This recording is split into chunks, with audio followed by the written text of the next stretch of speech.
Okay, so good evening and welcome to everyone present with us tonight for the fourth and final episode of the HA TikToks organized by the Harmony Center of the Islamic Religious Council of Singapore.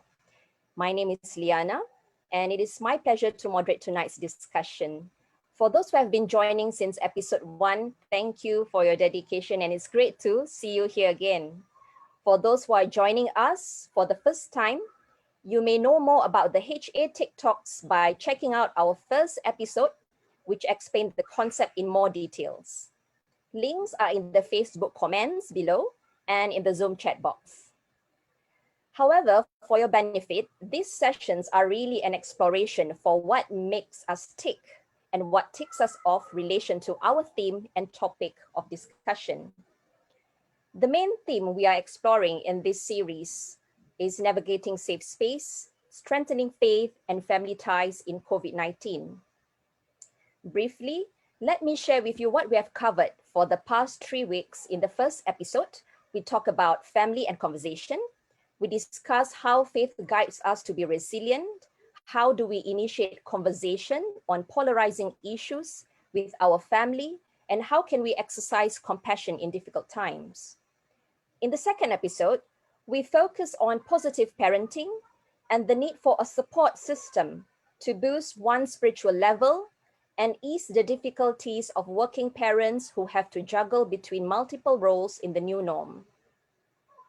In the third episode, we discuss in details on the definition of family and displacement and how can individuals help the elderly in their family to build positive attitude in times of pandemic. Tonight, we have come to the last episode and we'll be addressing on family and tension, restoring faith amidst family conflicts and violence. To set the context, Singapore gradually opening up to more allowances to ease the day-to-day living and increase activities. Yet, our spaces and movement are still limited compared to before COVID times. While some individuals enjoy spending time at home, there are those suffering from not able to have their own personal and, more importantly, a safe space.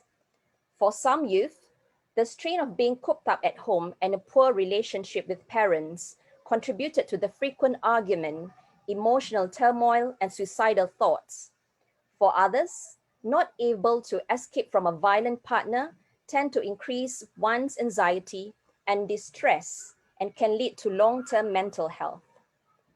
Based on the Straits Times report, from April 7 to May 6, 2020, 476 police reports were filed for offences associated with family violence such as hurt, criminal force, assault, criminal intimidation, and wrongful confinement. This was 22% more from the average of 389 cases before the circuit breaker period. What are some faith teachings that can be applied to help with one's well-being as one has to deal with family tension? What kind of support can faith leaders and communities give to victims of family violence? Through this webinar episode, we hope to shed some lights on these issues by creating more awareness and build a greater call to faith communities to play a greater role and keep a lookout to those who are affected. Tonight, our panel of experts and you will discuss how we can play a more effective role to support family members or someone we know who are affected by these issues. As our panelists present their thoughts, do share your thoughts and questions in the comments in the chat box. Allow me to introduce our two speakers for tonight. The first speaker is Miss Christine Lam. So Miss Christine graduated from the National University of Singapore with a Bachelor of Arts majoring in social work. She joins Care Corner Singapore Limited since 2012 and decided to specialize in family protection work in 2013. In 2017, she was awarded Promising Social Worker Award by the President, Madam Halimah Yacob. Christine is currently the lead social worker of Care Corner Project Start, one of the family violence specialist centers in Singapore. Besides leading the team at the Project Start, she also conducts family violence trainings for social service practitioners in the sector regularly. Now, let me move on to the second speaker. Ustad Dr. Naziruddin Muhammad Nasir. Dr. Naziruddin Muhammad Nasir was appointed as Mufti of the Islamic Religious Council of Singapore, also known as MUIS, on the 1st March 2020. He is currently the chairman of Fatwa Committee and members of National Steering Committee on Racial and Religious Harmony, as well as the Presidential Council of Religious Harmony. He is also a member of the Bioethics Advisory Committee of Singapore and serves on the panel of community advisors for Honour Singapore. He has also served as a member of the 9th Singapore-India Strategic Dialogue, trained in Islamic law at the Al-Azhar University, Cairo. Dr. Naziruddin graduated with a Master in Comparative Legal Studies with distinction as a Chevening Scholar at the School of Oriental and African Studies, London. At the University of Oxford, Dr. Naziruddin completed Master of Studies in the Study of Religion and was awarded with a doctoral studentship in the study of the Abrahamic religions by the Faculty of Theology. He completed his Doctor of Philosophy at St. Cross College in the comparative study of the Abrahamic religions. He's an associate faculty member of Singapore University of Social Sciences and speaks regularly in seminars and conferences on contemporary issues on religion and society. The sharing by our two speakers will be based on the key questions displayed here. So without further ado, I would like to invite our first speaker, Ms. Christine Lam, for her sharing.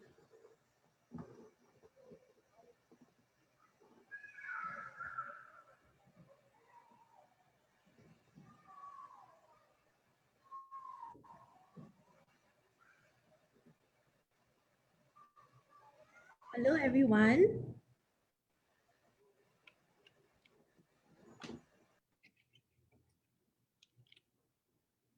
Can y'all see the slides now?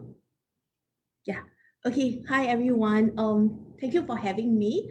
I'm Christine, and I am a social worker in Cat Corner Project Start, one of the Family Violence Specialist Center. So for today's sharing, it's 10 minutes, so I'll go in straight to the topic.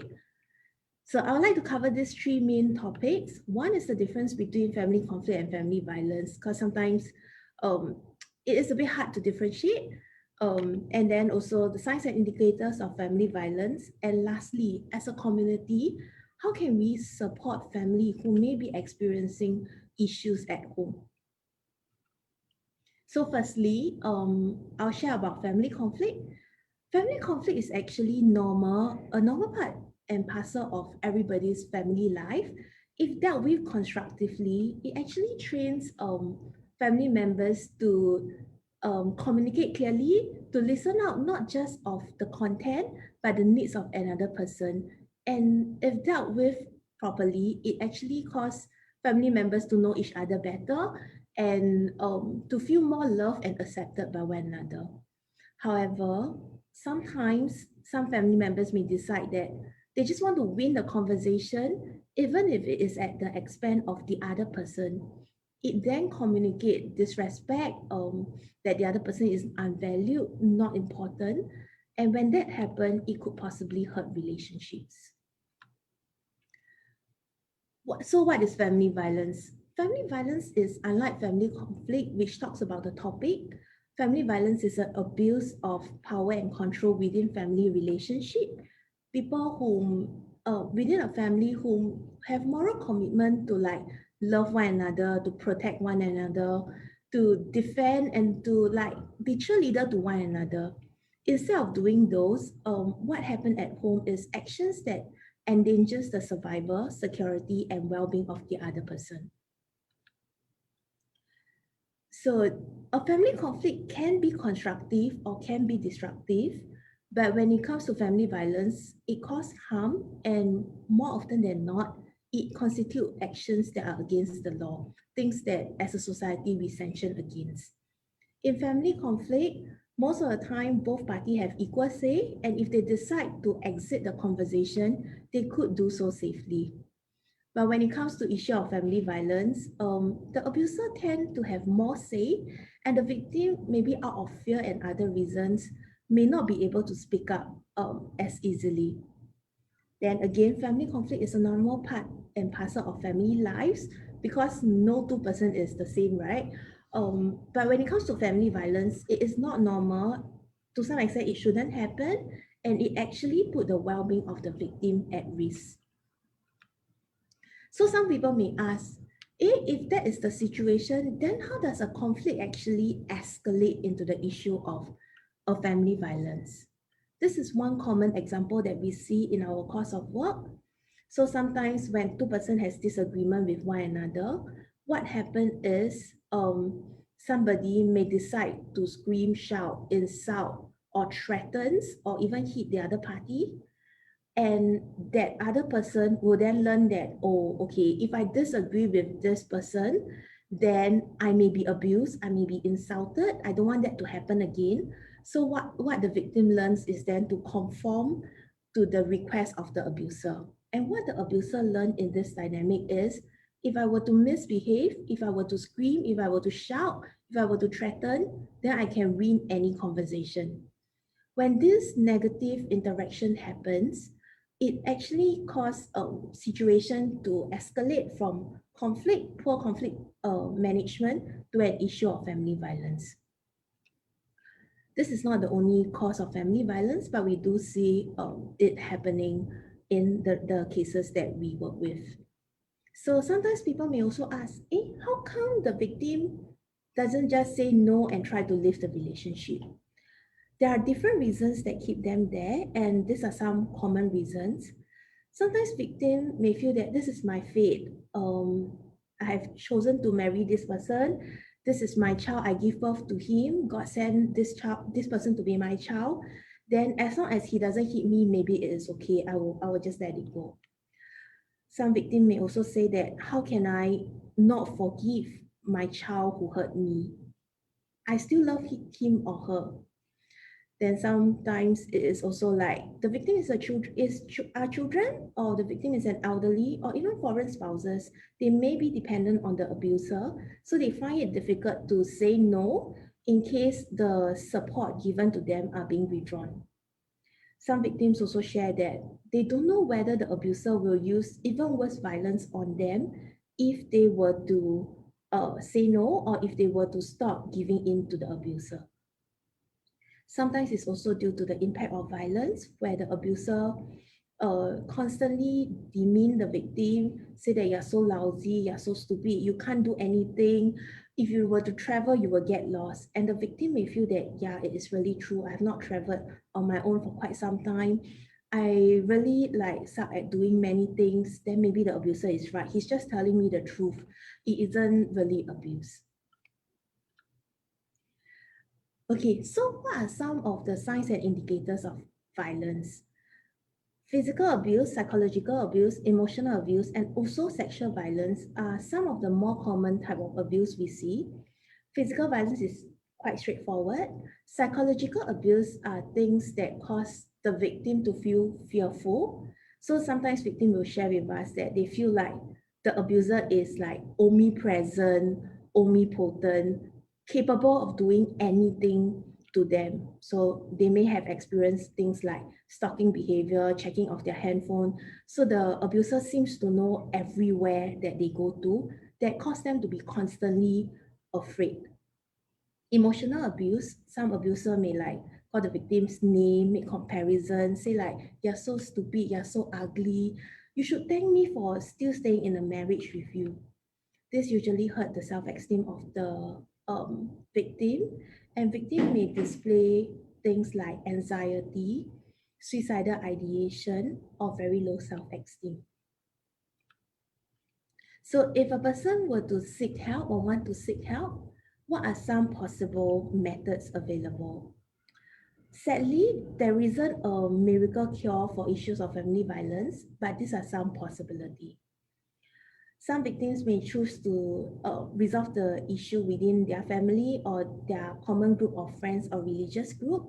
We see it commonly present when it is like Muslim or Christianity, where they will get their religious leader in, usually somebody whom the abuser respect and the abuser is willing to listen to.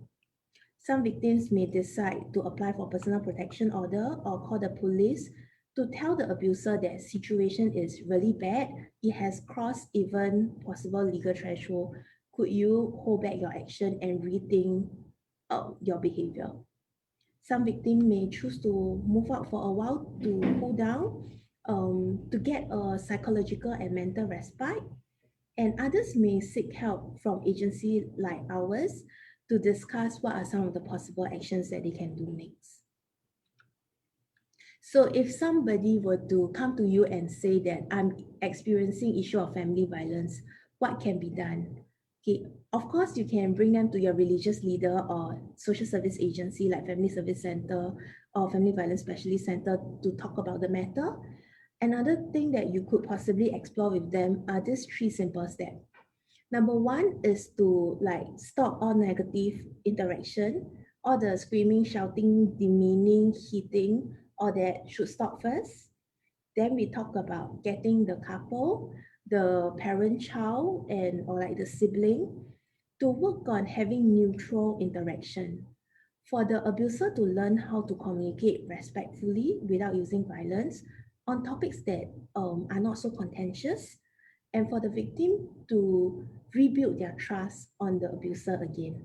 And when they can do that well, they could actually progress to talk about like increasing positive interaction, such as talking about the topic that they previously tend to get emotionally charged that cause a recurrence of violence. Then, for example, it may be about money, and then before that, they can talk about neutral things like buying groceries and all that. And when it is better, they can talk about how money are being spent in a family. So if today somebody tell you I'm experiencing family violence, then you could possibly go through this with them. If they are not and you are suspecting that they may be experiencing issues of family violence or they may be a victim, what could you actually do? If somebody were to call our hotline, these are some of the things that we will share with them. To the victim, we can actually show them care and concern. It can be as simple as asking them, how's your day? Have you had lunch? How's the situation at home? This communicates to the victim that they are worthy of care, they are worthy of attention, that they are being valued. It is very good to counter some of the effects of emotional abuse and to encourage victim to reach out to seek help. Believe in what they say. I remember a case where a client was actually hit until unconscious, and like the medical team in the hospital called us in. So when I asked the victim, how come the situation turned so bad before you seek help? And the victim said like she tried seeking help earlier on, but her friends and family responded to her like, hey, are you sure? I also know the abuser leh, your husband not like that one. Are you exaggerating? Or like, are you sure that happened? Or like, are you being too sensitive? And that actually caused the victim to feel like, I think people won't believe in me. Or like, I'm actually bringing shame to my husband who has a good reputation in the community among friends and family. Then maybe I shouldn't share anymore. I shouldn't seek help. So it is important that we believe in what they say and just stay with them and encourage them to share more. And when they are willing, we can move to number three, getting them to seek help. Be it to social service agency or some religious group that both the victim and perpetrator believe in, that could give them inputs on how to really stop the negative interaction at home. And lastly, we will also share with them that as friends and family, sometimes we very kanjiong, right? Then we will feel like, hey, something have to be done.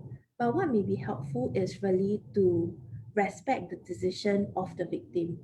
So the abuser usually like forces the victim to do something because family violence is about power and control. And if the victim also feel like we as friends and family are forcing them to seek help, to do something, to like make a police report, etc., they may then feel like, what is the difference? Everyone is just forcing me. Then all the more it communicates to the victim that they cannot make their own decision. What would be helpful is to really stay with them and encourage them and pace with them accordingly. There are two exceptions. One is if it's life and death situation, like somebody just told you that my husband took a knife and put at my neck this morning, then maybe we will want to make a police report and see what to do from there. Another incident that we may decide to take over, maybe if they share that there are young children or elderly at home, then we may want to be a bit more proactive to check in on the vulnerable members to make sure that they are safe.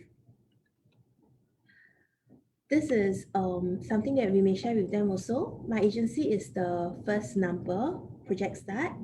PAVE is in Ang Mo Kio. One of our discussants came from Ang Mo Kio. And if the family is living in the east, they could actually consider calling TransSafe, which is in Bedok. Sometimes because victims may have suicidal ideation, then we may give number of SOS. And if there are young children involved, they may also want to consult child protection services. Okay, I've reached the end of my sharing. Um, this will be two main message that I thought I wanted to end off with. I believe that everyone deserves to be safe, especially in our own home. So if you are a victim today that is tuning in, I will encourage you to seek help. And if you were to know somebody who need help, I will encourage you to um, speak to that friend and ask whether they need any support. And secondly, I believe that as a community in Singapore, we could actually work together to keep families safe. If different ones of us could actually view the issue of family conflict and family violence as a societal issue and don't feel like paise and wonder, can I actually comment on people's family affair? Then that could possibly get more victims to be willing to seek help and step forward. And if the issues of be it conflict, disagreement that is addressed right at the beginning before it escalates into a full-blown incident of violence, or if it is action of violence at its earlier stage when there's lesser hurt done, it is easier for the family to really recover and get well and like move on together in a safe and healthy manner. Thank you.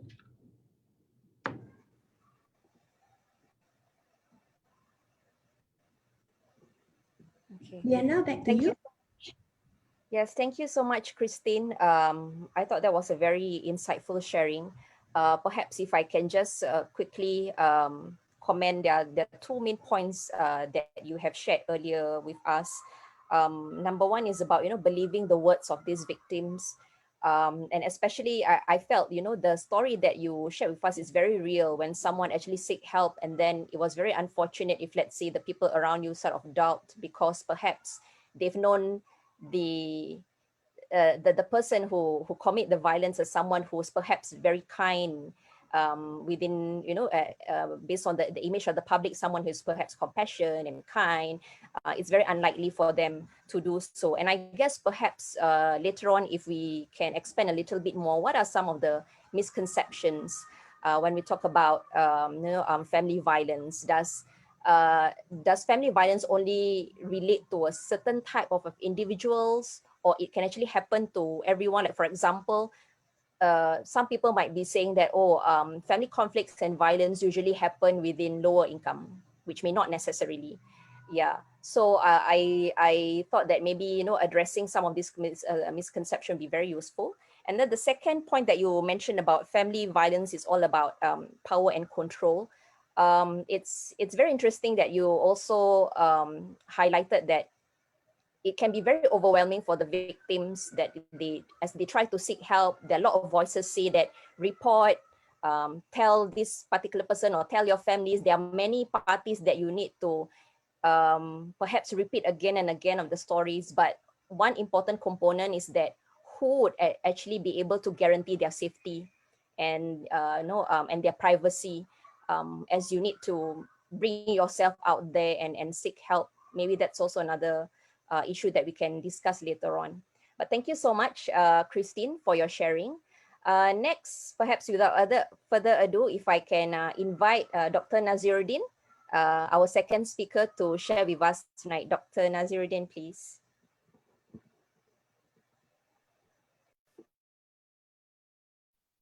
Um, can you hear me?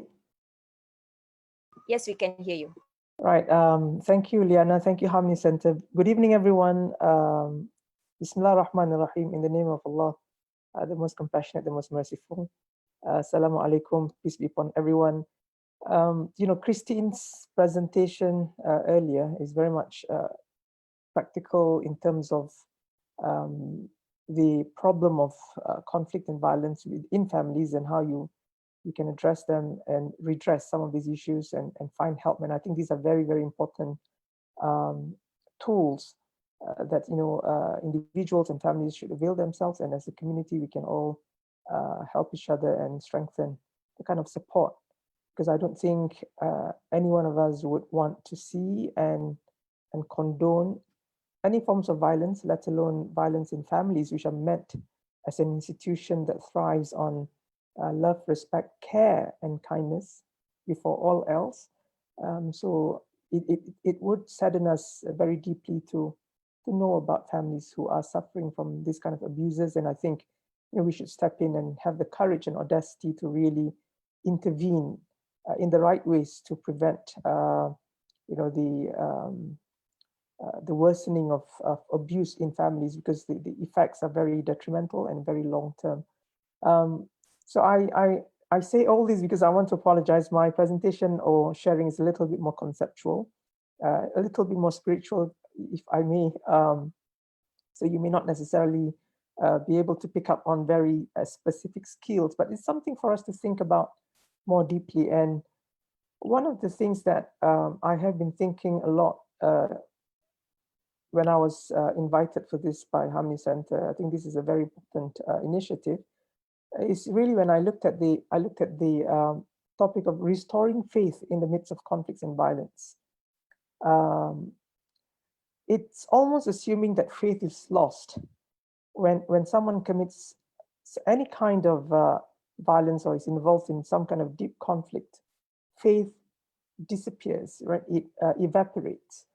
To some extent, this is correct, because faith and violence cannot exist together.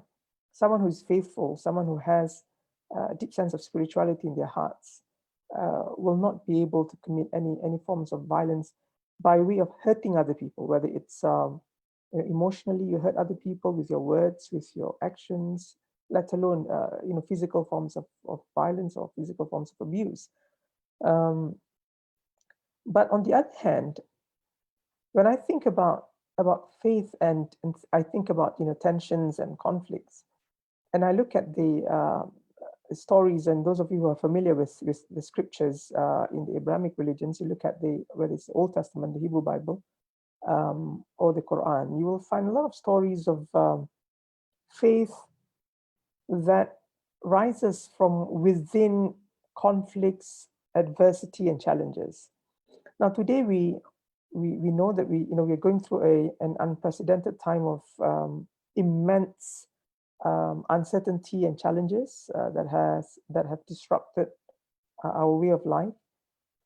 Already before, in a pre-COVID environment, we know that life in a very urban, fast-paced setting has always been very stressful.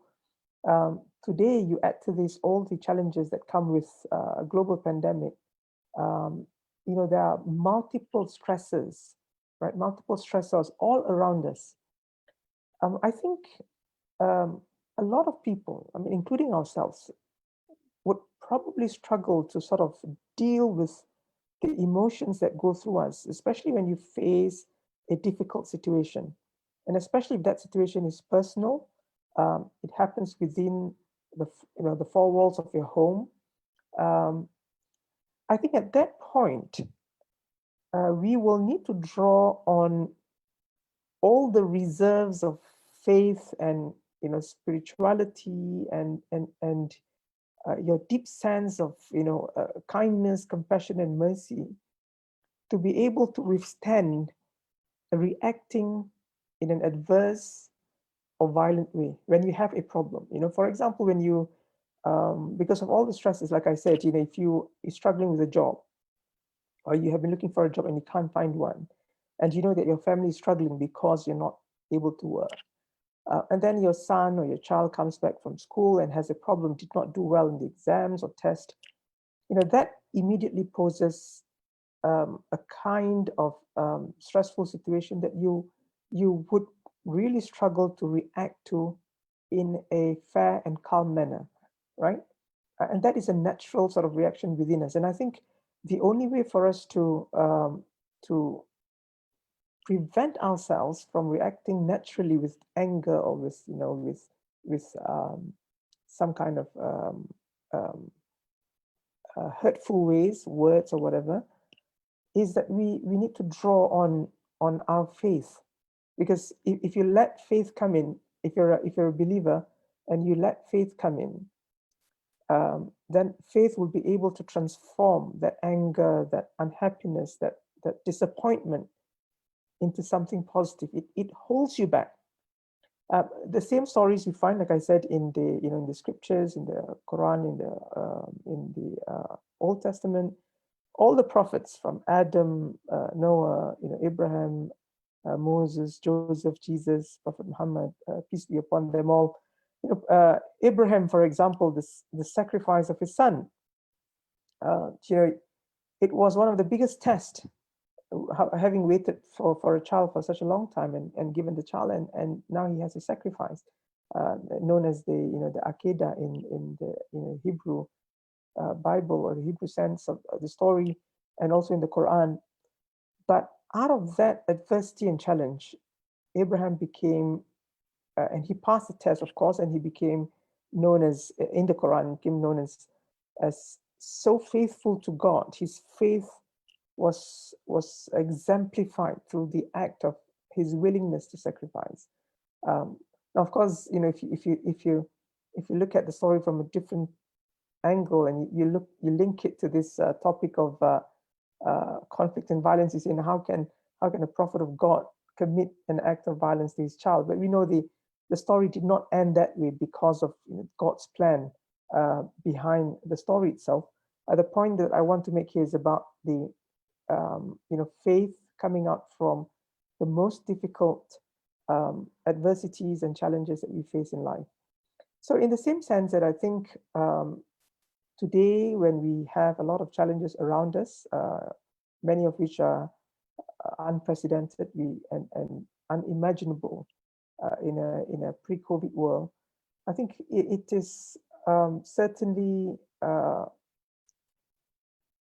lot more common, if you like, to sort of hear of human failure to react in a calm and composed way, because I think all the emotions are coming in very strongly, and without that ability to thwart off these emotions before they translate into certain unwarranted sort of reactions, then I think we would not be able to respond well to many of these challenges.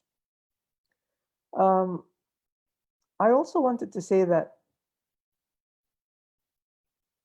faith is able to contribute. It's also able to contribute because we are taught, at least from the Islamic perspective, I'm sure that many other traditions share the same ideas, that the family is a sacred institution. It's guided by sacred values. All the vocabularies that are associated with the family and the family life and the family institution, you find, terms or concepts such as tranquility, love, mercy, compassion, responsibility, respect. So if someone understands the place of the family in God's plan, someone understands, the responsibilities that come with it, and someone understands the values that surround family life, then I'm sure that particular worldview and framework will certainly be a very good protection against any form of abuse, any form of hate that happens within the family. And I think this is something that we need to continue to build on and educate our communities to sort of prevent the occurrence of any forms of conflict that escalates quickly into violence. Although, we certainly know that in any human relationship there would be disagreements, and Christine talked about conflicts that could be constructive um, without letting it escalate into a sort of a serious form or critical form of disagreement that easily could slide into elements of abuse and violence.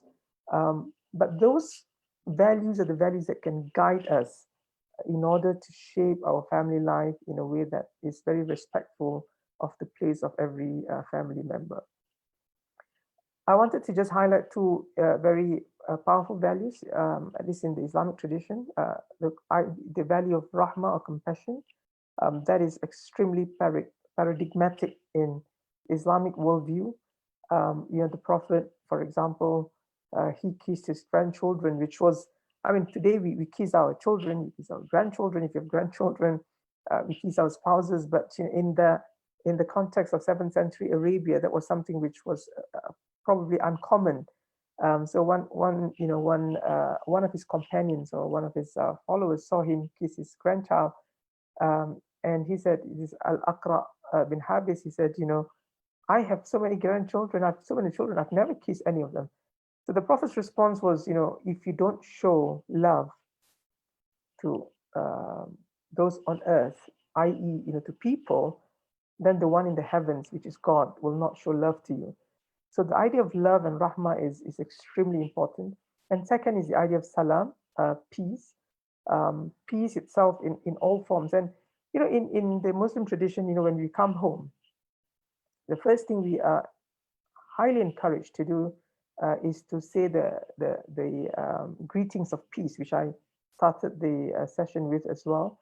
Assalamu alaikum, or peace be upon you. Now, someone who does not just utter those words, but internalize the meaning and significance of salam, of peace, be upon your family members when you enter the house, when you return from work, or you return from anywhere and you meet your family, and the first thing is peace be upon you. And someone who knows that the core feature of your religious or Muslim identity is rahmah, compassion, will certainly struggle to inflict any kind of harm, any kind of danger, any kind of hurt, any kind of abuse, and any kind of violence on any person. So if someone is able to, that I think one of the questions that were put forth for my presentation, and we have heard this a few times, and I've spoken on this for many years now in some of the seminars and conferences on family and domestic violence. One of the questions is, but does religion condone domestic violence or family violence? Does it actually encourage, or does it allow and permit it? Now, like I said, there are so many vocabularies attached or associated with family life and family institution. There is only one reference in the Quran, and this is with regards to discord and animosity, or some have translated it as disobedience, nushuz, in the case of wives. And there are 3 steps to address the issue of disobedience or discord, or when the wife no longer wants to remain in the marriage, or simply reject the husband and ignore him. There is a mention of the word strike, right? And that has always been cited as a license that permits husbands to actually inflict violence on the wife. Now, there's a very lengthy discussion about this. I don't think we have time for this. A very lengthy discussion. But my response has always been that if you, like in any scripture, in any text, if you pick out a particular reference without cross-referencing it with the larger sort of value system of the scripture, of the text itself, you will almost certainly end up with the wrong interpretation. So you need to ask yourself, what are the guiding principles? And true enough, in many of these cases where some people say, well, I heard someone said that it's okay to hit your wife if she disobeys you. And the moment you ask them about, this, where did you get this idea from? What did you read? You will immediately discover that the process is not there. It's always a problem of misguidance, in the same manner that a lot of the radicals and extremists have appropriated Islamic texts to say that Islam allows them to kill people, right? So I think the general principle, the general rule is, violence does not exist in the vocabulary of a believer, of a faithful person, because there's so many values before that that will ensure that you have the right process in dealing with challenges and difficulties. And the other thing is, and I hope to end with this particular observation, that family life, regardless of your position in the family, whether if you're a husband or a wife or children, it's always about trust and responsibility. You need to build that relationship on the basis of trust and also a responsibility towards the people in your family. And that is a must. That is the basic building block of family life. Now, some people, unfortunately, go to a totally dangerous sort of framework where they talk about power and authority. In particular, if they look at the husband and they say this is, the leader of the household, and therefore he has power and authority. So if you enter a marriage feeling that you have power and now you have authority over members of the family, now that is the beginning of a potential abuse of that power and authority, because there's no one there in the house to offer you a check and balance, because you feel that you are at the highest level in the family unit. Again, some people use religious references for this. We can, again, there's a lot of discussion about it. I mean, bottom line, I just want to remind ourselves that religious texts are not easy texts to interpret and understand. The moment we oversimplify the process, we will end up with misinterpretations.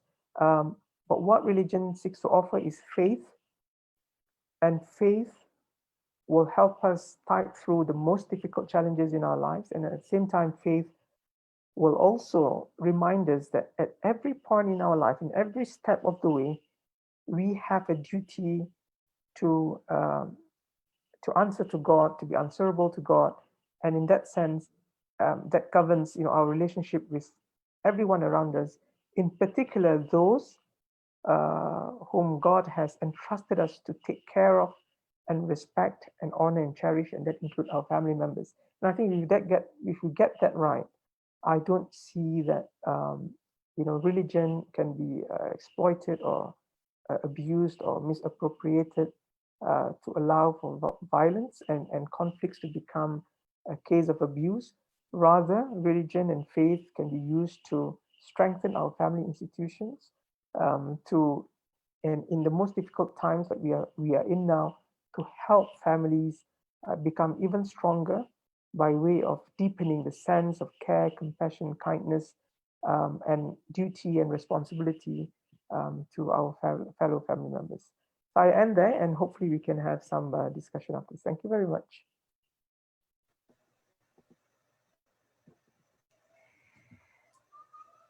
Okay. Thank you so much, Mufti, for the very heartfelt and enriching sharing.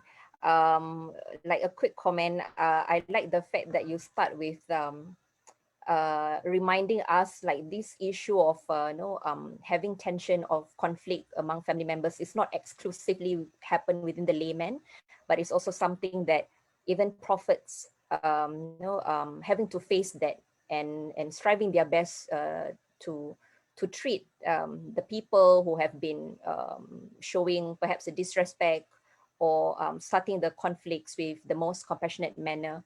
And I thought, in these difficult times like this, especially in COVID, sometimes you are so overwhelming with your worries that you forgot about how even the simplest things, such as kissing your children or your grandparents, your parents, And also even perhaps the simplest thing of just saying salam and praying a peace to someone can actually help to make some changes in that person's day. So perhaps something for us to, to think through, and to remind ourselves, to keep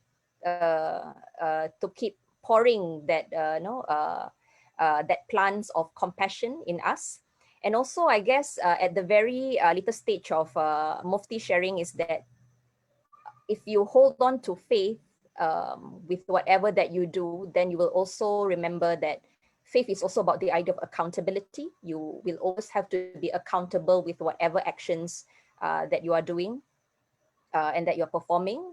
So that sort of becoming your check and balance in whatever action that you take and the decision that you make for yourself and for your family. So thank you so much, Mufti, for your words of wisdom. So now next, at this junction in time, we will be having a quick poll for our audience. So a link to the poll has been shared in the comments and the chat box. And I would like to encourage everyone to participate in it. It's a platform where you can share your sentiments about the topic we are discussing. Yeah. However, do continue to share your thoughts and ask questions throughout the comments and social chat. So next, what I will do right now is I would like to invite our two discussants to join us. So they will be sharing their thoughts and reflections based on the sharing done by the speakers. So tonight we have with us Bishop Tereki and Miss Adisti Jalani. So I would introduce Bishop Tereki first. Good evening, Bishop Tereki and Miss Adisti. So Bishop Tereki has served the Lutheran Church in Singapore for 38 years, and it's the Bishop of Lutheran of Singapore since 2009. He is the former president of the National Council of Churches in Singapore and the current chairman of Board of Governor of Trinity Theological College. Yeah. So once again, thank you, Bishop, for joining us. And next with us is Miss Adisti Jalani. So Miss Adisti Jalani has a master's degree in social work NUS, National University of Singapore, and has more than a decade of experience as a practicing social worker. Miss Adisti is the assistant director at PAVE. She also heads PAVE's casework team. In the 11 years of her stint in PAVE, Adisti engaged persons who abuse, survivors of violence, and children impacted by family violence, both at individual as well as group work level. She has also given talks and presentations on the topics of dating and domestic violence at local and overseas platform. But before I invite them to share, I would like to thank those who have completed the poll. Keep it coming. Take your time to look through some of the questions and provide us with some of your senses.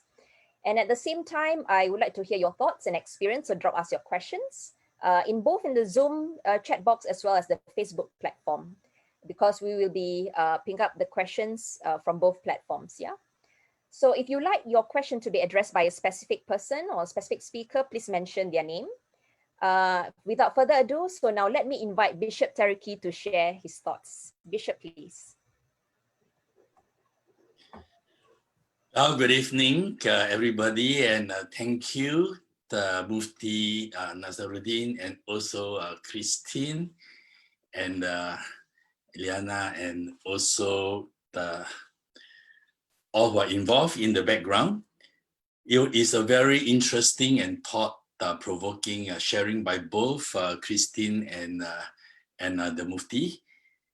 And when I was listening to you, I was trying to bridge both together, because in some way, when tension or conflict resulted in violence, faith in each other and faith in God is affected, especially if the person who is what do you call doing the violence, the head of the family, or someone who is looked upon within their community or the family as a devoted, whether it's a Muslim or Christian or whatever it is, on the outside. And if they are not able to resolve the differences in a way that is restorative and within the family, then I'm afraid that will become a stumbling block for the children and the rest of the family in terms of their faith. So how they deal with the issue at home can result in loss of faith in the head of the family, or even worse, loss of faith in their religion or their God. And the challenge is, how do we educate our people? How do we model to our people the right way to deal with it, so that faith in each other and faith in God can be restored in and through the conflict? And that was what I was thinking about. Maybe I'd like to share an example. Many years ago, this friend of mine, actually, he was a pastor, and he had this problem with his young son, because the son, for whatever reason, liked to play with his pen. Sometimes, like knocking on the pen and so forth. And very often he had difficulties when he pick up the pen and he need to use it. The nib was damaged. And so he had warned his son many times, boy, whatever you do, don't play with my pen, because I need it to write my sermons.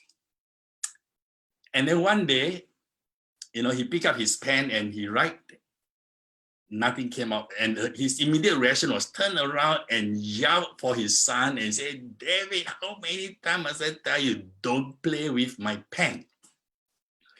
And David said, no, I did not. And he said, don't lie. You are the only one that's at home. If it is not you, then who? All right. And David was so angry. He went into his room, slammed the door, and he did not come out. For whatever reason, he decided to take up the pen and look. Actually, the pen was not damaged. There's no ink. All right. Then he realized, what is he going to do? How is he going to deal with this? Well, his wife came back, and then during dinner time, it's time for dinner. The son refused to come out. The wife went there and get the son to come out. And even at the dinner table, the son sat with his back facing the dad. And so, within the tradition, the family usually had a prayer, giving thanks to God before their meal. And so the father of the house, he was wondering what to do. So what he did was, in that prayer, he said, dear God, before we thank you for the meal today, there's something I need to confess.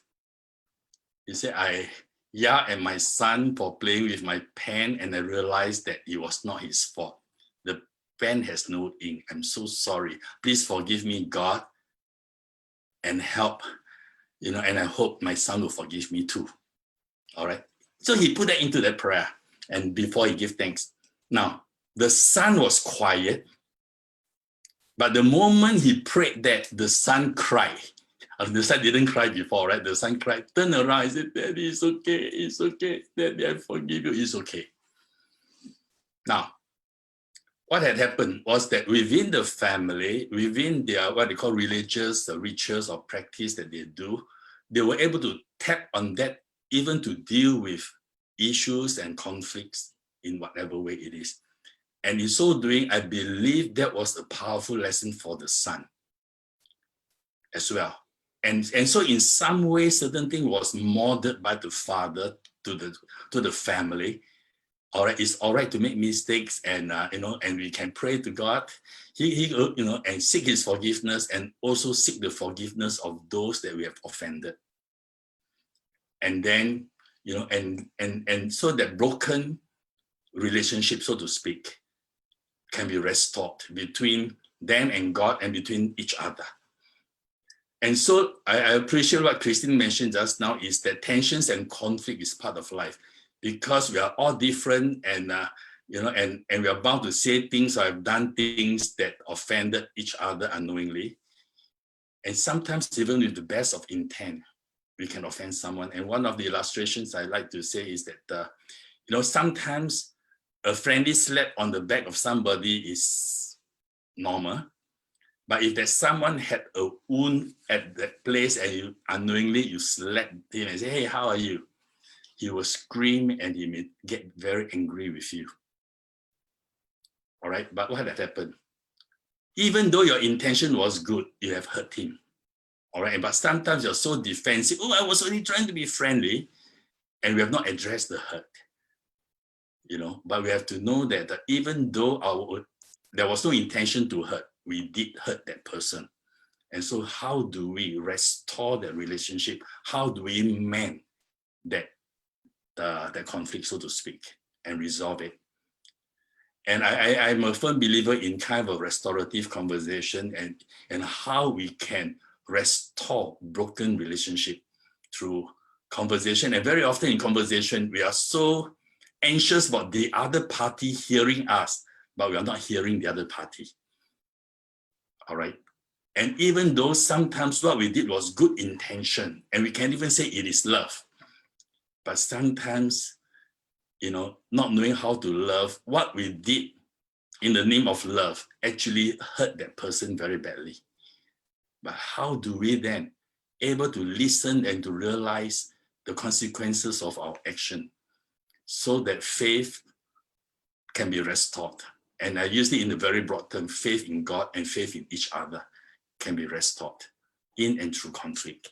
And I believe there are others who have questions that you like to ask the Mufti or the speaker or any one of us. And I will not take too much time from you, and I'll hand the time back to the moderator and also perhaps the other discussant, Adisti.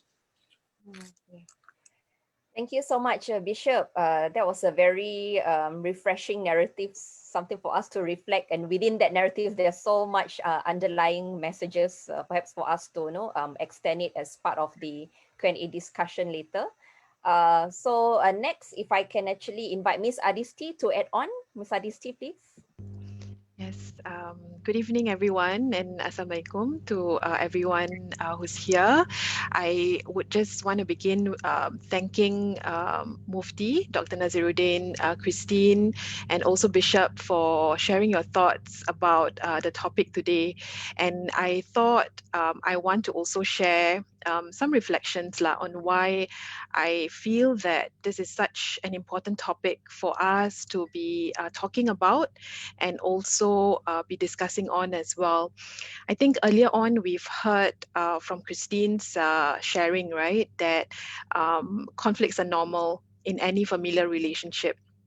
I think we believe that, I think all of us come from families. At some point, we may have had disagreements with people around us, including our family members. However, it's so important. And I think hearing from the sharing today, we know that it's important to know the signs when they aren't, especially when we know that there is harm or there's threat of harm to another family member. Because especially I think coming from the experience of having worked with many families who have gone through family violence, we know that it doesn't just happen once. And what we see is that once it starts, it may not stop. And it may continue in terms of frequency, which means it will happen more often, as well as severity. That means it can become potentially more and more serious over time. So what we usually call as the systematic pattern of behaviors. And very often we also see that violence rather can sit on a continuum where it could start with, verbal abuse. We know that things can escalate to physical abuse, including behaviors, stalking, checking on another person's every movement, to even severe forms of abuse, including strangulation and possibly death. So things can really escalate to such situations of danger. And that's why I think it's so important that we are also talking about this today, because we don't really want for that to ever happen, to people around us as well. And I think one thing that resonates for me hearing from the Mufti today is also about harnessing the strength of faith in challenging times, including in navigating the issues of conflicts, and especially so in situations of family violence. I think from our experience, we have seen how for families who have actually gone through family violence, how they also harness faith and spirituality to really help them as a resource that they can hold on to. I think if we consider, right, that very much so, they do not have control, or rather much control, over anything else in their lives, especially the violence that they experience. So we know in family violence, perpetrators, generally just strip a person of his or her dignity, take away, even the opportunities for this person of his or her rights to be safe. So, while not having many things to kind of like hold on to, faith becomes a very important thing that anchors them to continue, to push on, to believe that there can be help, there can be support, hope that things will get better. Yeah, and I think that's a really important point. Especially so in this climate where we have seen, right, during this pandemic, this COVID-19, it's really a challenging time for all of us. But on the other hand, we also seen how people of all different walks of life have actually come forward to help others, so selflessly and with lots of compassion for. Yeah. So, and I think this is where I think we can count on all of us. I think we trust the strength of our relationships with people around us, as a friend, as a family member, as an acquaintance, as a cell group member, as a congregant in the masjid, right? To support the families in conflict, especially those who are going through violence, so that we can ensure that they continue to be safe and well. And I really like what the Mufti also about all of us, having this duty of care, right? That we can all contribute in whatever ways that we can to safer and stronger families. So I also look forward to hearing from all of you here, your thoughts about it. Perhaps, we can also share with you some other insights in the Q&A session later. Back to you, Liana. Okay, thank you so much, Ms. Adisti, for that very insightful reflection. So perhaps I will not take much time, but now it's time for the Q&A session. But before we move forward with the question, just let me just read some comments that we have, some reflections from our viewers. So one of our viewers mentioned that I hope in our busy lives, we keep a lookout for our relatives, friends, and colleagues when we ask in passing, how have you been? I hope we can be the sort of person that troubled victims can find comfort with. And may we have the wisdom to be there in the best way they need us to be, which I thought towards your ending, you actually emphasize about checking on this well-being, Adisti. But perhaps if I can sort of start the ball rolling before we look at some of the questions that we have in the Zoom as well in the Facebook. We talk about this, and also Christine, you also talk about this idea of take the initiative to ask, how have you been, and checking about the well-being of someone you know, or your family members. But realistically, Singaporeans, we also sometimes struggle between being concerned and also being a busybody. Like we also have this kiasu attitude where sometimes you are trying to figure out, if let's say you see someone's having a fight, perhaps opposite you or like in front of you, then you'll be thinking like, okay, whether I should be someone to concern and try to help it out, or like if I help it out, then I need to start calling the police, I need to be involved because I'm the witness. And then sometimes people start to think about all these processes, and they're like, no, not my business lah, why would I want to pay attention to this? So I thought maybe maybe if you can have a bit of comment on that. How do you draw that line between being a busybody and being genuinely concerned when you see perhaps some signs or symptoms that this person may need help? And if let's say that person maybe genuinely needs help, but because of, like you mentioned earlier, Christine, that fear of not wanting to reveal perhaps because of safety reason and so on and so forth, and therefore the person may resist. So how do we move forward in this situation? Perhaps if I can give Christine and also later Adisti to comment on this? Okay, thank you for the question. Yeah, I think this is a common thing, right? As Singaporeans, we always think about it, like we don't want to wash dirty linen in public. We also talk about like it is another person's domestic affair. Who are we as bystander to go and knock on people's door and ask what is actually happening in your household? Okay, so like in social service and like being in this field for almost a decade, this is something that is very close to my heart. I always feel that the issue of family violence shouldn't be a domestic issue. We as people in the community should view it as a community issue, as a societal issue. And what makes me feel like actually Singapore is ready to really move to viewing this issue as a societal issue and no longer a domestic issue. It is, we can see it through like the advertisement that MSF has been screening, right? Ask people to knock on your neighbor's door, pass them pandan cake and ask what's going on. I hear caning and all that. And also like the idea that there are law reforms in the recent year.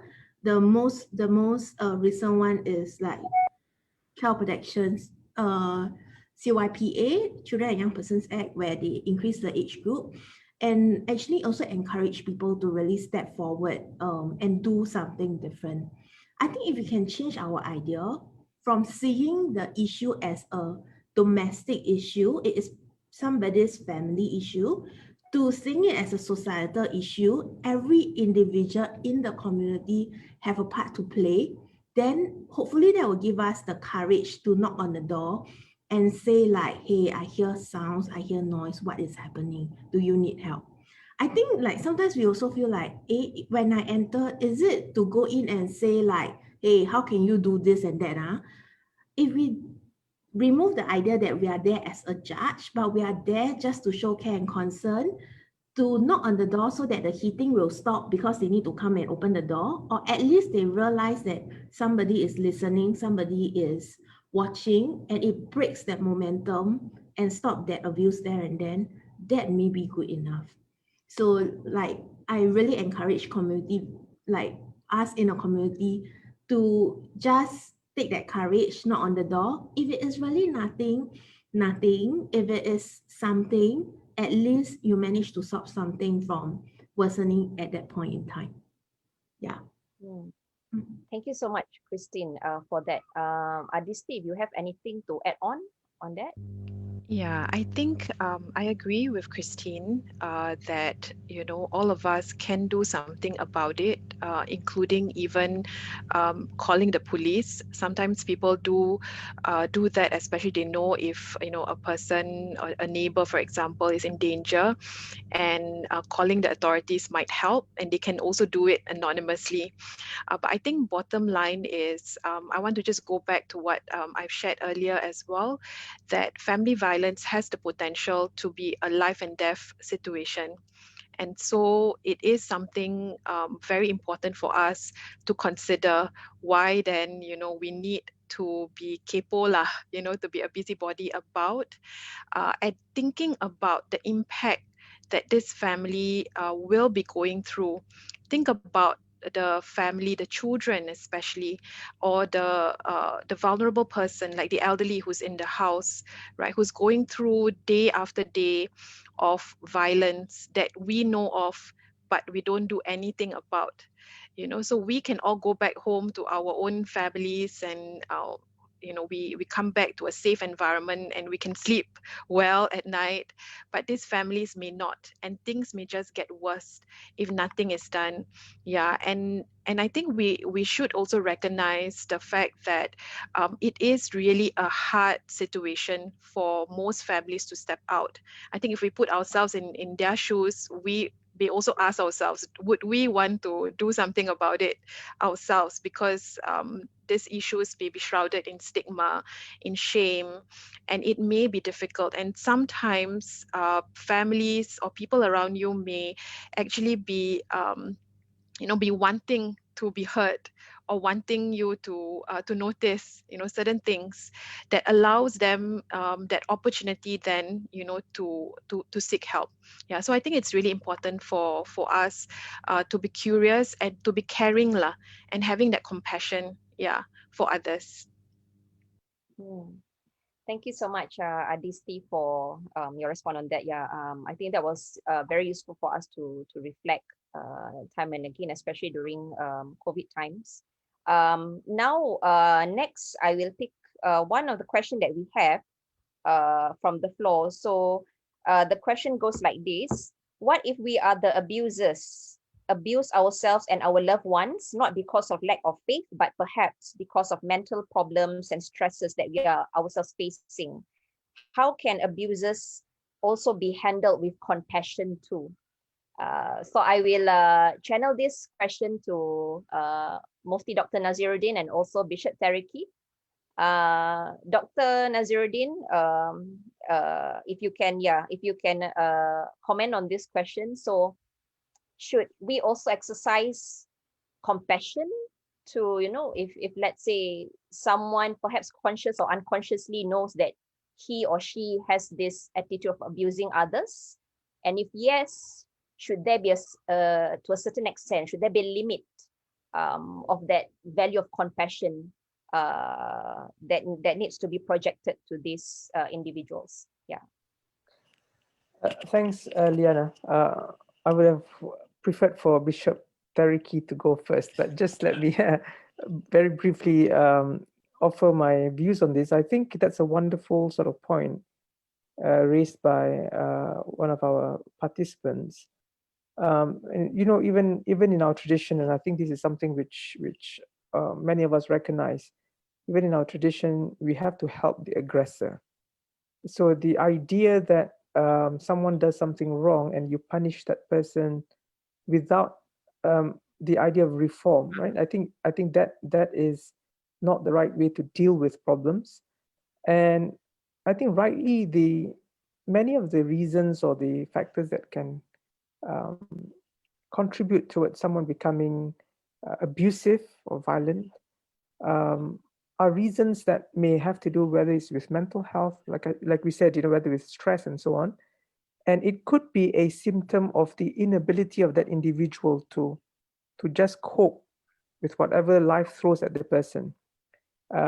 We have seen a lot of mental health issues, and these are very serious. So I think um, a the compassion that we channel, we have to channel the compassion, and the compassion that we channel needs to be the right form of help. And this is where I would really caution against, there's this idea that even in our community, in the Muslim community, the idea that everything is about religion, and sometimes you have a mental health issue and you think it's still about religion. And I'm not sure in the Christian community you have this problem, but sometimes when someone um, exhibits behaviors that are usually linked to sort of mental health or depression or anxiety, people say that they might be possessed, and they might you misdiagnose the problem, and you get the wrong type of help, which only worsens the situation. So I think it's important that now we recognize there is a certainly it's important for us to understand issues relating to mental health, and the fact that mental health struggles have indeed translated into violent forms of behavior. And we've always said that the family is the easiest place. Actually, for an aggressor, a violent person, the family is the safest place for them to be abusive, because they think they can get away with it. So, in fact, in reflection to the question that Christine and Adisti earlier discussed, one way for us to be able to intervene, or come in even more um, what do you call that, come in even more directly, or instead of being seen as being busybodies or trying to be capo, is for the society as a whole to reject the idea of abuse and violence in homes. So if so that everyone knows that it's not okay. So it's not a gray area. I think the problem is when it becomes a gray area and people not sure, should I actually intervene? It should be as criminal as, say, you see someone beating somebody up in public, right? You know that this is not right. You call the police. You want to intervene and try to stop them.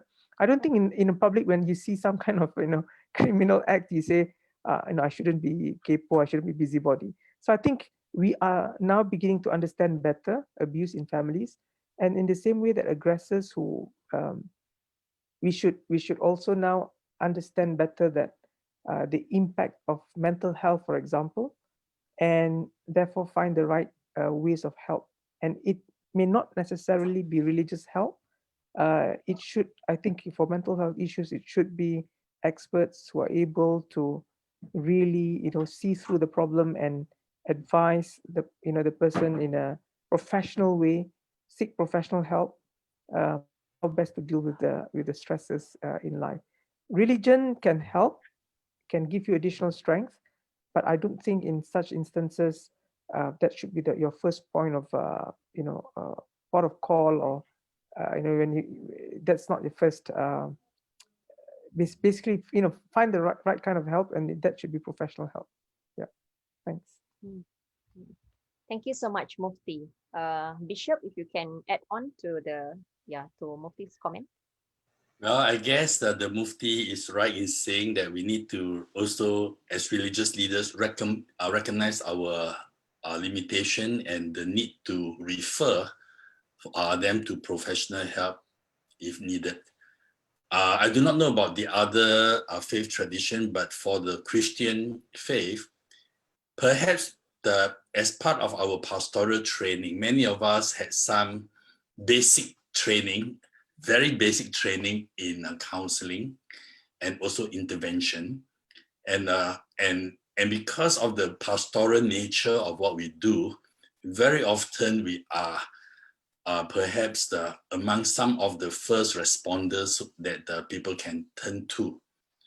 And the challenge for us is twofold. One, how do we model and present ourselves in such a way that firstly, the victims will have confidence in coming to us. For example, like just now it was being mentioned that one of the problems sometimes people don't seek help is because they have tried before and people don't believe them, or it was a bad experience. So how do we engage them, listening to them? How do we maintain the confidentiality of the person who come to us? And then how do we listen and support them, with prayer, encouragement, and also even some basic seeking to understand what are the triggers of the violence, what are the situation, and in some way can guide the person to avoid the triggers that might trigger the violence. On that's one side. But that is only half or less than half of the story. The other story is then how to engage the other person so that we can resolve that situation. And if in this case, whereby both of them are of the same faith and both of them come from the same church, then the pastor is in the position to kind of intervene as their pastor. And this is where the question, the answer to the question come in, and that is very often one of the common mistakes is that we are too quick to jump on the person without understanding that person. And once the person senses that we are judgmental and ready to jump on them, they are very defensive and they could be reactive, and there's no way we can help them. I believe one important thing we need to recognize is many of those who are abusers, so to speak, they were people who have been abused. And sometimes they are so violent, the measure of where they are under the stress or under the problem or whatever it is, it could correspond to the measure that they are violent, to their violence.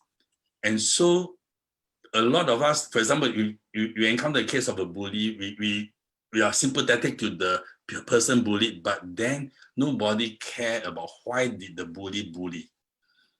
And here in this case, we are sympathetic to the victims, but have we listened and tried to find out what are the stress and what are the issue that that person is, the perpetrator is dealing with that resulted in such violent actions or reaction in the family?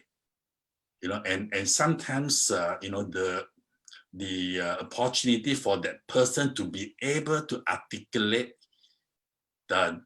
all the issues that is within them with someone who compassionately listen to them, not condoning the violence, but to listen to them, and then to help them understand and resolve those situations, and also to help the person understand how their actions have hurt the very people that they love, or the people that are close to them, and then how can we avoid that, and to accompany them through that, but at the same time recognizing that they may come to a point whereby we have to acknowledge that we can help them this far, and then we need to let professionals like Adisti or Christine and others help them, or working together with them, in consultation and collaboration, and to accompany this family through that journey, and to help them resolve, not only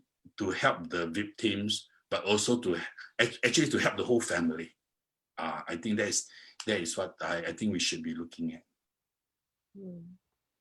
Thank you so much, Bishop, for your response.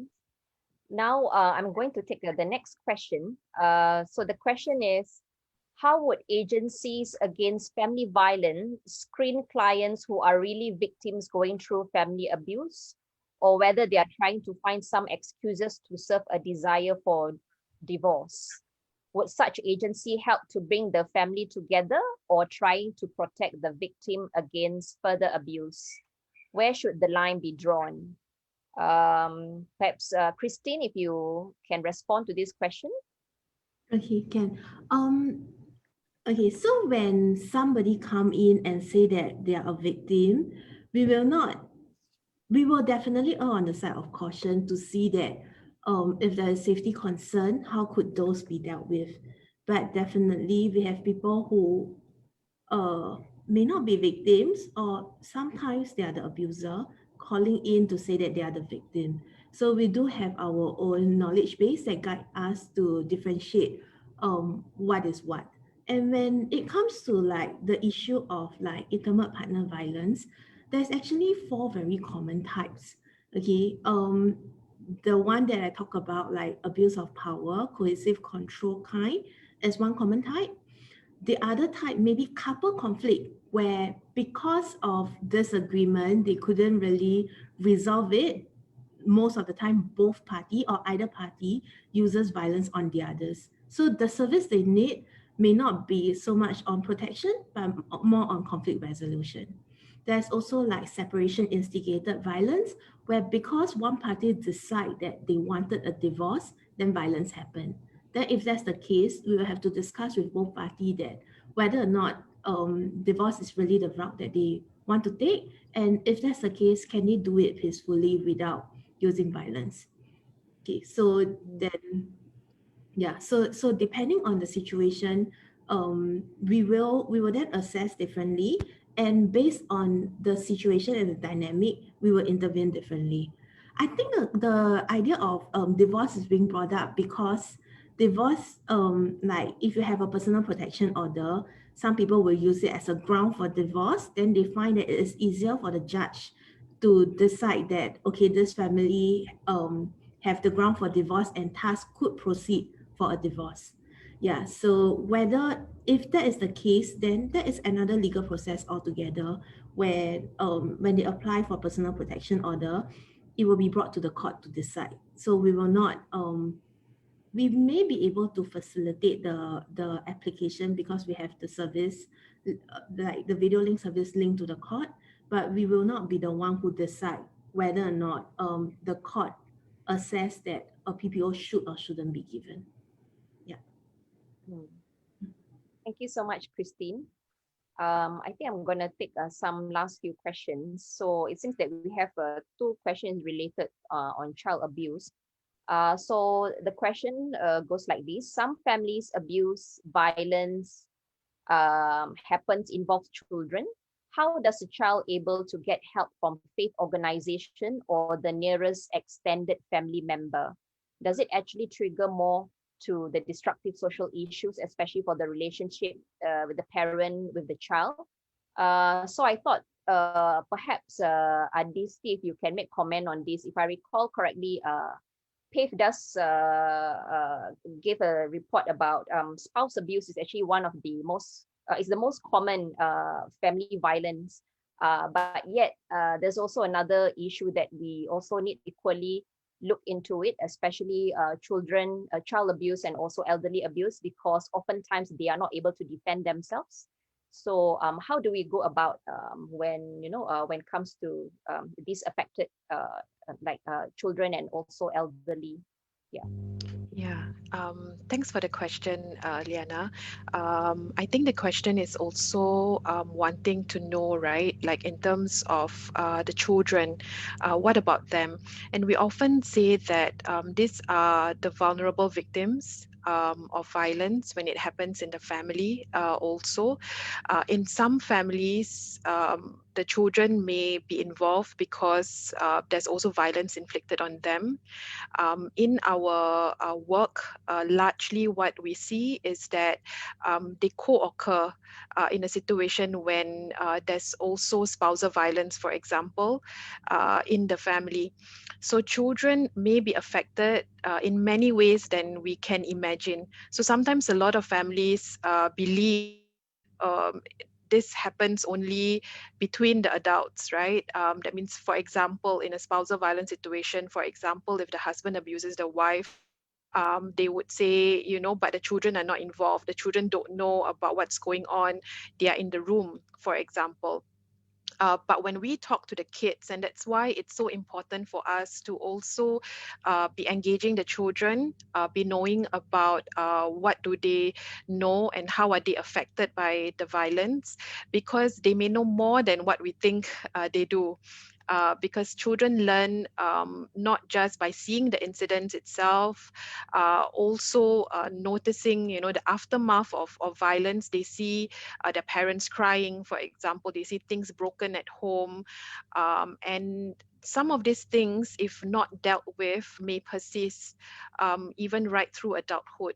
And sometimes they manifest in trauma situations, right? And it does affect them in school, in their concentration, in even in forming trustful or trusting relationships with other people as well. And I think the other group of people that we also cannot forget about are also the seniors. Yeah, because I think in the consideration of the larger consideration of violence, how do we treat this vulnerable population lah? And one of the things that maybe we didn't really touch on today, but also constitute what's considered as violence, it's also the whole idea of neglect. So if these vulnerable populations who are very much dependent on the others around them for care, even including the basic necessities and even medical care, this becomes a very pertinent issue lah. And so for us, I think violence in any situation has to end lah. And we really believe that help needs to also be extended, not just to the adults, but also to the children and also the elderly as well.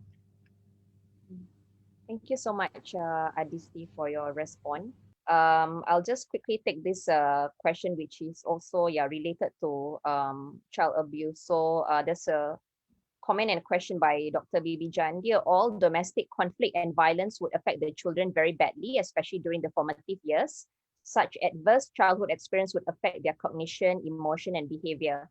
Has there been any study conducted by MOIS or other service providers beside Singapore Children's Society, those who are working with children, to be more vigilant to see the impact on kids? The question, asks whether it's conducted by MOIS, but I think I would like to also extend it to asking, whether the church, the Christian community also have perhaps similar efforts in looking into the well-being of the children and those who are affected by any family tension or abuse issues. If I can get Bishop Terky to respond first.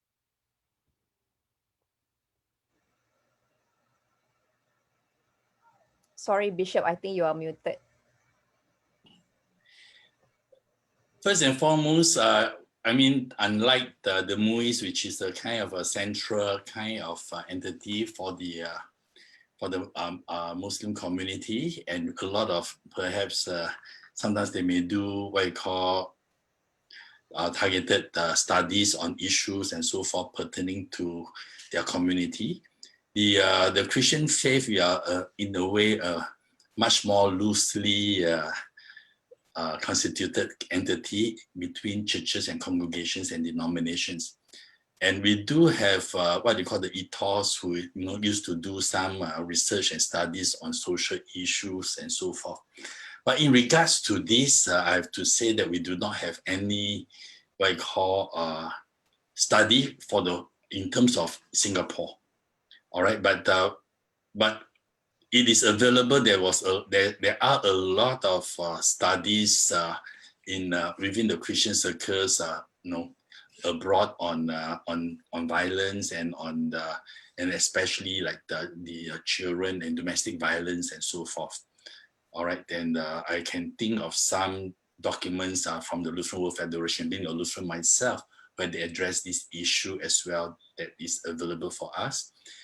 And but certainly it is true, and I think we know that a child who experienced violence from young, even though they hate violence, sometimes unknowingly they became violent, the perpetrator of violence themselves, because that's how they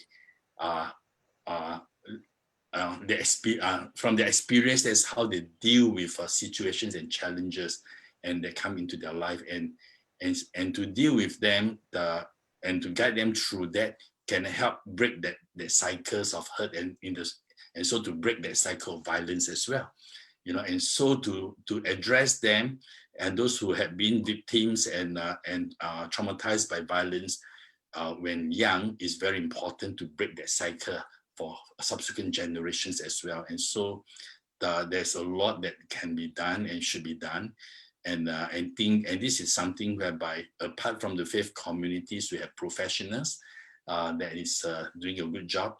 But the need is so much greater, and there's so much more help that's needed. And so, apart from the professionals, I think if all of us within our community learn how to provide some basic support and care for those whom we know within our respective circles, whether it's community, our workplace, and and so forth, or our churches or our community, and to provide that first line of support and guidance and help.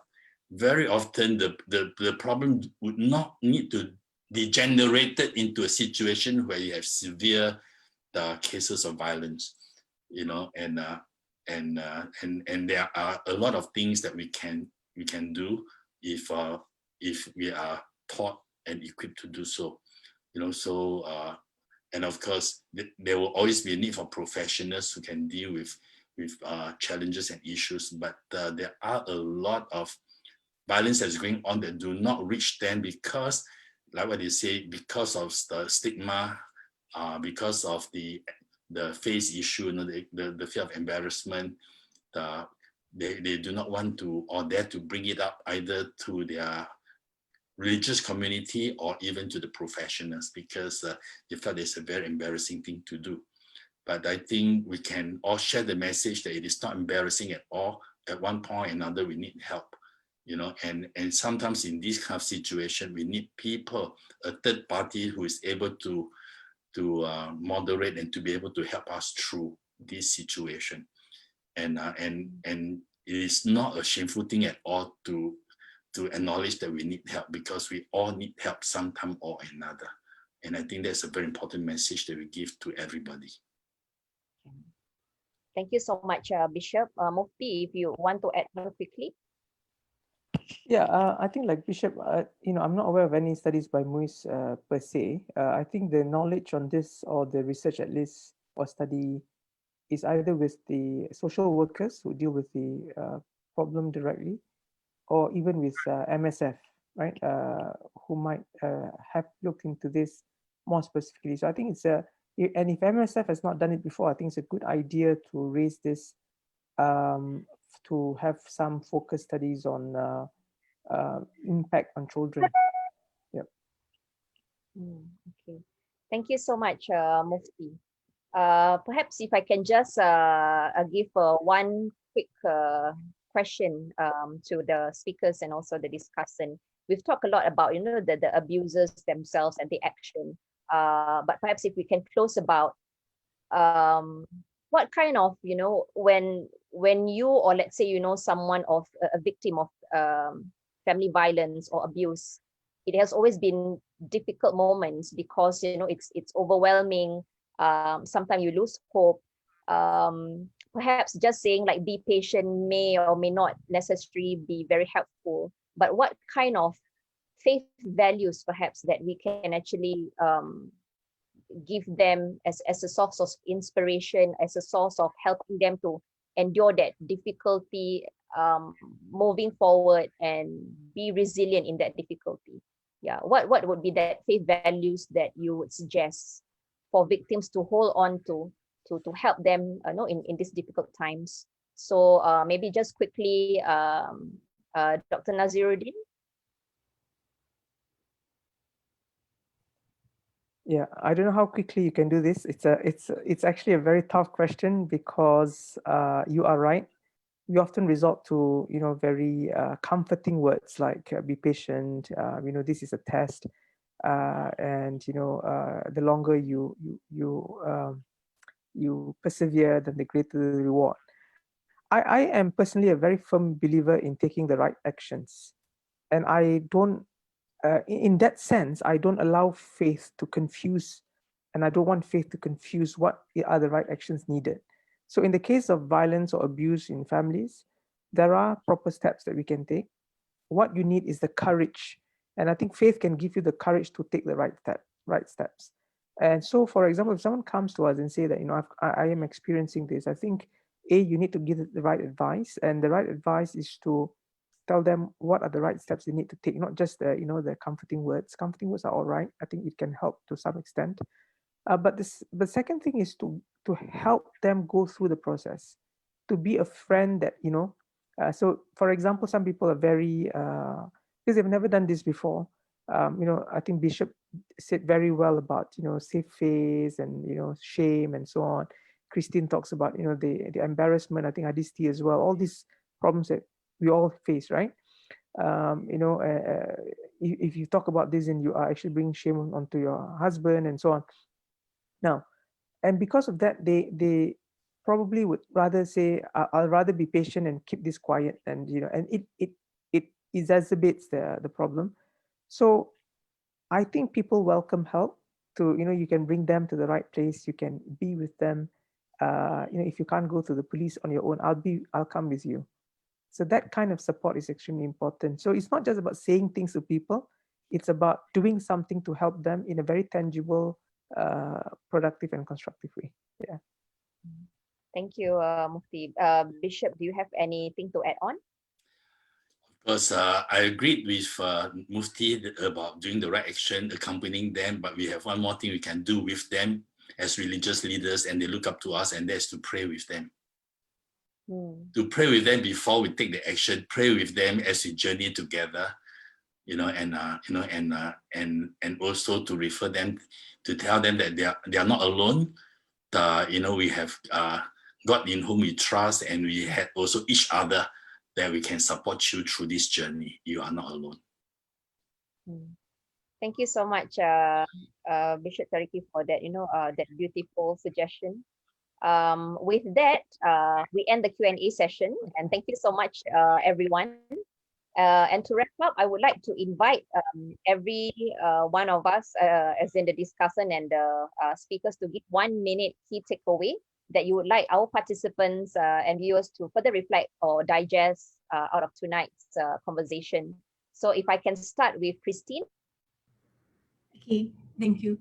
Okay, I think the key message is really like, while family conflict is normal and common, family violence is not. It happens to everyone it can happen to anyone in all walks of life, in all socio-economic class, in all religion or education, all age group. It really doesn't matter. So somebody who is really very successful in their career can be a victim. There is no one who is immune to being a victim in that sense. So when violence happens, we really encourage people to step forward and seek help because we want to nip the issue at its bud before it really escalate to more hurts and more harm within the family. And if we are really talking about keeping the family together and all that, when there's lesser hurts, when there's lesser harm done, it is easier to forgive. It is easier to try out the relationship again if that's the family goal. So we can actually discuss about that. And when victims come in, I think we will not be like people who go forward to you and say like you have to do this, you have to do that, but we will really discuss and journey through with you, understanding your goal. And I think people may be worried about seeking help because they are concerned what we as social worker may do to their family members. Rest assured, we will not um, try to get them into trouble because we also understand that that is not what a victim want in a family dynamic. And for abuser, if you find that it is difficult for you to really stop using violence, you feel very frustrated over the situation at home, we also encourage you to step forward and seek help so that we can really talk through with you some of these things. I think just now somebody asked what are some common causes of violence, right? I would like to say conflict is not the common cause. Disagreement, stress, poor coping, alcohol issues, and all that. Those may be issues that make things worse, but they are not the causes. The causes of violence is usually somebody who wanted to like abuse the power in the relationship, wanted to bully another family member. So how do we really resolve the issue? And that is really dealing with the interaction pattern. And with that, it is always easier if there's someone like the third party involved so that we can talk out the matter in a safe way. So if anyone is experiencing any issues of family violence, or if you know of anyone experiencing the issue, encourage them to like just give us a call or give the religious group a call so that we can talk about the matters. Thank you. Thank you so much, Christine. Next, if we can have Mufti. Right. I think we've said a lot, but just maybe as a closing, um, many of us here when we attend this and we speak, hopefully we are not people who are perpetrators, so to speak, of any kind of abuse and violence of family members. I think the idea for us to come together is also to sort of message out to the community, right? So this is something that all of us can contribute in our own respective ways. So I think the two things which are extremely important is awareness that violence is not okay in families, abuse is not okay, it's not acceptable, and no faith tradition and no faith person or a believer should even contemplate abusing and committing violence to your family members. And secondly is to support that we need to give whatever support that we can. And of course, I think the wonderful people like Christine and Adisti and your teams, providing all these services to families. I think this is the kind of support that people can have access to. But the rest of us support in terms of, as I've given the example, not just giving advice and not just calming people down, but to be with them. And I like what Bishop said. I wanted to say something, but I didn't have a chance earlier. Bishop said about they're not walking this journey alone, right? So I'm a Liverpool fan. I know we overuse this. You'll never walk alone. Not so we as a community, as a society, should not let people who have been abused to walk the journey of restoring faith in the family, institution, in relationships. We should not let them walk this journey on their own. Um, and as I totally agree with I totally agree with Bishop Terry when he said that as religious leaders, to pray with the victims, to pray with those who need help, because also to tell and give a very strong message to those who have been affected by this, that they are not alone because God is with them, but they have to find the right ways of dealing with this, right? So So that's very important because we want to overcome this and we want to overcome this well. And hopefully, with a greater awareness, with everybody playing a supporting role in the right ways, that hopefully we can overcome this problem at the societal level. Just a small comment on the kind of support. I think at the very least, if you are not able to support someone who's struggling, then at the very least, you should not make their problem worse. And there are many people, either by way of ignorance or they don't know what to say, they say the wrong things, right? So I think Christine gave a very good example earlier in the presentation when you say, "Are you sure? Your husband is not, is not capable of doing this. Why are you making things up? Are you just being overly sensitive?" So that person is suffering abuse, and you are trying to you're trying to, what do you call that? You try to uh, cast doubts in the person that the problem is worthy of some kind of actions that need to be taken. Yeah. So if we can't give support in the positive ways, at the very least, we should not add to the problem by the wrong words and by giving the wrong advice. And I think if we do that collectively, we should be able to overcome this. Thank you. Thank you so much, Dr. Nazruddin, for that very insightful key takeaways. Next, can we have Bishop? Well, I just want to check to confirm that I'm not muted. Okay. Now, I think one of the most important thing I feel is that when we encounter or engage with one who is in the midst of domestic violence situation, whether they are the perpetrator or whether they are victims, that kind of situation, we need to really understand that the issue is very often much bigger and more complex than what they are able to articulate. And so refrain from making quick judgment. And for religious leaders, be careful about too quick to throw scripture at them. How, the scripture this and that and so forth, because that not only don't solve the problem, that may even drive them away from the faith.